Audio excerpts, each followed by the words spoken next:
दोस्तों नमस्कार, मेरा नाम प्रशांत है और आप मेरे डिजिटल मंच खुद रंग पर हैं। दोस्तों, क्या लोकसभा चुनाव से पहले ही राहुल गांधी ने भारतीय जनता पार्टी को घेर लिया है? क्या कर्नाटक और मध्य प्रदेश सहित जिन 9 राज्यों में विधानसभा के चुनाव होने वाले हैं, उससे पहले ही राहुल गांधी की भारत जोड़ो यात्रा ने बीजेपी को घेर लिया है? क्योंकि बीजेपी जिस तरह से भारत जोड़ो यात्रा को खत्म करना चाहती है, उससे उसकी परेशानी जाहिर है और उसके इस हार के खतरे के अलावा कोई दूसरी वजह हो नहीं सकती। क्योंकि जिन 9 राज्यों में चुनाव होने हैं, उनमें से 2 सबसे बड़े और महत्वपूर्ण राज्य हैं, कर्नाटक और मध्य प्रदेश। और दोनों ही राज्यों में कांग्रेस ने पिछली बार सरकार बनाई थी, लेकिन बीजेपी ने अपने ऑपरेशन लोटस और हॉर्स ट्रेडिंग के जरिए दोनों ही जगह कांग्रेस की सरकार गिराकर अपनी सरकार बनाई थी। तो क्या 2024 से पहले बीजेपी को खतरे की घंटी सुनाई देने लगी है? क्योंकि जिस तरह से भारत जोड़ो यात्रा को कर्नाटक और मध्य प्रदेश सहित कई राज्यों में रिस्पांस मिला है, उससे सरकार को महसूस होने लगा है। दोस्तों, ये सवाल तब और वाजिब हो जाते हैं जब राहुल की पदयात्रा दिल्ली के आसपास पहुंचती है, क्योंकि राज्यों में तो बीजेपी ने किसी तरह से मैनेज कर लिया, लेकिन अब सवाल सीधा प्रधानमंत्री मोदी को चुनौती देने का है। क्योंकि दिल्ली ही राजनीति का वो हॉटस्पॉट है जहां से सियासी खेलों को राष्ट्रीय और अंतर्राष्ट्रीय मंच मिलता है। तो सवाल उठता है कि क्या दिल्ली पहुंचने से पहले ही राहुल की भारत जोड़ो यात्रा सरकार इसलिए खत्म करना चाहती है क्योंकि जिस तरह से सरकार के स्वास्थ्य मंत्रालय ने राहुल को कोविड प्रोटोकॉल की चिट्ठी लिखी है, उससे तो कम से कम यही लगता है। दोस्तों, सवाल इसलिए भी है क्योंकि बीजेपी के निशाने पर कोविड प्रोटोकॉल के जरिए राहुल गांधी की भारत जोड़ो यात्रा ही क्यों, जबकि राजस्थान और कर्नाटक में बीजेपी भी जन आक्रोश यात्रा निकाल रही है, तो वहां चिट्ठी क्यों नहीं गई? और दूसरा सबसे अहम सवाल ये कि देश के स्वास्थ्य मंत्रालय को राहुल गांधी की भारत जोड़ो यात्रा की ही इतनी चिंता क्यों है? पूरे देश की चिंता नहीं है क्या? यानी चिट्ठी सिर्फ राहुल गांधी को क्यों लिखी गई? अन्य जो राज्य सरकारें हैं, उनको चिट्ठी क्यों नहीं लिखी गई? क्या कोरोना सिर्फ भारत जोड़ो यात्रा से फैलेगा? दोस्तों, कांग्रेस की जिस भारत जोड़ो यात्रा को पूरे देश से जबरदस्त रिस्पांस मिल रहा है, क्या उससे भारतीय जनता पार्टी को परेशानी हो रही है? क्या राहुल गांधी का यह पहला सफल मिशन बीजेपी के लिए सत्ता का रास्ता मुश्किल करने वाला है?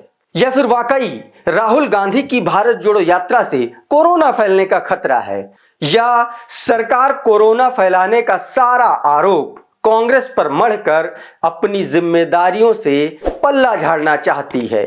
दोस्तों, ये सब मैं इसलिए बोल रहा हूं क्योंकि केंद्र सरकार को अचानक से ये लगने लगा है कि राहुल गांधी की भारत जोड़ो यात्रा कोरोना फैला रही है, या फिर कोरोना फैलाने का बीजेपी का ये शिगुफा कहीं सियासी पकड़ की कमजोरी का डर तो नहीं है? क्योंकि जिस तरह से राहुल की भारत जोड़ो यात्रा को लेकर केंद्र सरकार के स्वास्थ्य मंत्रालय ने कोविड के लिए दिशा निर्देश जारी किए, उससे तो यही लगता है। और सवाल यह भी है कि जिस तरह की चिट्ठी स्वास्थ्य मंत्री राहुल गांधी को जारी करते हैं, उस तरह के दिशा निर्देश पूरे देश के राज्यों को केंद्रीय स्वास्थ्य सचिव क्यों नहीं जारी करते हैं? और सवाल यह भी है कि बीजेपी के निशाने पर कोविड प्रोटोकॉल के जरिए राहुल गांधी की भारत जोड़ो यात्रा ही क्यों है, जबकि मैंने पहले ही बताया कि राजस्थान और कर्नाटक में बीजेपी भी अपनी जन आक्रोश यात्रा निकाल रही है। और सवाल यह भी है कि स्वास्थ्य मंत्रालय को राहुल गांधी की भारत जोड़ो यात्रा की इतनी चिंता है क्यों? सिर्फ राहुल गांधी की ही क्यों चिंता है? पूरे देश की चिंता क्यों नहीं है? ट्रेनें खचाखच भरी चल रही हैं, एयरपोर्ट पर कोई तैयारी नहीं, कोई दिशा निर्देश नहीं जहां से कोविड पहले फैलेगा। गुजरात में रैलियां पर रैलियां हुई, बसों में, मार्केट में, रैली में, रोड शो में, हर जगह भीड़ ही भीड़। तो फिर राहुल गांधी की भारत जोड़ो यात्रा ही कोरोना के सहारे निशाने पर क्यों है? क्या सरकार को यह लगने लगा है कि जिस तरह से केरल से लेकर कर्नाटक और मध्य प्रदेश से लेकर राजस्थान तक राहुल की पदयात्रा को समर्थन मिला है, उससे कहीं दिल्ली पहुंचते पहुंचते राहुल गांधी की भारत जोड़ो यात्रा अंतरराष्ट्रीय विमर्श का विषय न बन जाए? क्या भारतीय जनता पार्टी इस बात से परेशान है कि जिस हिंदू मुस्लिम ध्रुवीकरण की मीनार पर चढ़कर उसने सत्ता हथियाई, उसे राहुल गांधी संविधान की मूल प्रस्तावना के जरिए सीधा चैलेंज कर रहे हैं? क्योंकि जिस तरह से भारत जोड़ो यात्रा में लगातार संविधान का जिक्र हो रहा है, जिसमें बराबरी और भाईचारे का जिक्र हो रहा है, जिसमें नफरत के बाजार के खिलाफ मोहब्बत की दुकान का जिक्र हो रहा है, उससे बीजेपी की नफरत वाली खाई कमजोर तो नहीं हो रही है? क्या इसलिए बीजेपी कोविड प्रोटोकॉल को मोहरा बनाकर कांग्रेस की पदयात्रा को दिल्ली पहुंचने से पहले ही रोकना चाहती है? दोस्तों, बीजेपी इसलिए भी परेशान है क्योंकि 2014 के बाद से यह पहला मौका है जब कांग्रेस एकदम फ्रंट फुट पर आकर खेल रही है। वो केरल में वामपंथियों पर भी हमला कर रही है, वो कर्नाटक में संघियों पर भी हमला कर रही है और तेलंगाना में टीआरएस पर भी हमलावर है। दोस्तों, अब बात करते हैं उस चिट्ठी की जो राहुल गांधी को स्वास्थ्य मंत्री ने या स्वास्थ्य मंत्रालय ने लिखी। और इस चिट्ठी से सियासत की बू इसलिए भी आ रही है क्योंकि देश के स्वास्थ्य मंत्री लिखते हैं कि पहले तो आप कोविड गाइडलाइंस का पालन कीजिए, यानी मास्क अनिवार्य है, सैनिटाइजर का इस्तेमाल जरूरी है, और सबसे बड़ी बात यह है जो चिट्ठी में लिखी गई है कि भारत जोड़ो यात्रा में जो भी शामिल हो उसका वैक्सीनेशन अनिवार्य हो, यह सुनिश्चित किया जाना चाहिए। और चिट्ठी में आगे लिखा है कि अगर आप कोविड का ये प्रोटोकॉल फॉलो नहीं कर पाते हैं तो आपको भारत जोड़ो यात्रा देश हित में स्थगित कर देनी चाहिए। लेकिन सबसे बड़ा सवाल यह है कि क्या राहुल गांधी ही कोरोना फैला रहे हैं? क्योंकि बीजेपी कर्नाटक, राजस्थान, मध्य प्रदेश जैसे राज्यों में भी अपना चुनाव प्रचार कर रही है। उन्हें इस तरह की कोई चिट्ठी नहीं मिली, वहां कोई चिट्ठी नहीं भेजी गई। दोस्तों, उसका कारण भी है। दरअसल स्वास्थ्य मंत्रालय ने जिन 3 सांसदों के अनुरोध पर भारत जोड़ो यात्रा को यह चिट्ठी लिखी है, वो तीनों ही सांसद भारतीय जनता पार्टी के हैं और तीनों ही राजस्थान से ताल्लुक रखते हैं। और भारत जोड़ो यात्रा हाल फिलहाल में राजस्थान से निकलकर हरियाणा पहुंची है और राजस्थान में विधानसभा के चुनाव होने वाले हैं।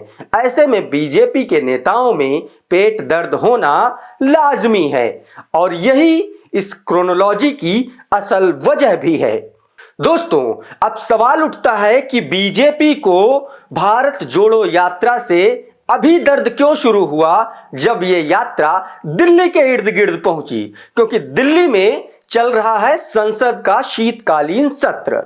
यह सत्र 29 दिसंबर तक चलना है और भारत जोड़ो यात्रा इसी बीच अगर दिल्ली पहुंची तो बीजेपी को परेशानी होनी तय है। इसलिए जाहिर सी बात है जो यात्रा अभी तक राज्यों तक सीमित थी वो न सिर्फ राष्ट्रीय स्तर पर अपना स्पेस बनाएगी बल्कि दिल्ली पहुंचकर अंतर्राष्ट्रीय स्तर पर भी खबरों की हेडलाइन बनेगी। ऐसे में मोदी सरकार नहीं चाहती कि भारत जोड़ो यात्रा का मैसेज दुनिया भर में जाए। खबर यह भी है कि इसी वजह से मोदी सरकार संसद का सत्र 29 के बजाय 23 को ही खत्म कर सकती है। ऐसे में अब जब राहुल की भारत जोड़ो यात्रा हरियाणा पहुंच चुकी है और दिल्ली में घुसने ही वाली है तो सरकार नहीं चाहती कि यह पदयात्रा दिल्ली में एंटर करे, क्योंकि कोविड को लेकर जो गाइडलाइंस स्वास्थ्य मंत्रालय ने राहुल गांधी को भेजी हैं वो गाइडलाइंस देश के किसी भी राज्य में नहीं भेजी गई। ऐसे में यह बात पुख्ता हो जाती है कि सरकार किसी भी तरह से भारत जोड़ो यात्रा को बंद करवाना चाहती है, खत्म करवाना चाहती है। तो दोस्तों, इस वीडियो में फिलहाल इतना ही। ये वीडियो आपको कैसा लगा हमें कमेंट बॉक्स में जरूर बताएं। साथ ही इस वीडियो को लाइक करें और ज्यादा से ज्यादा लोगों तक शेयर करें। अगर आपने हमारा चैनल अभी तक सब्सक्राइब नहीं किया है तो फौरन कर लें और हाँ, बेल आइकन दबाना ना भूलें। बहुत बहुत धन्यवाद।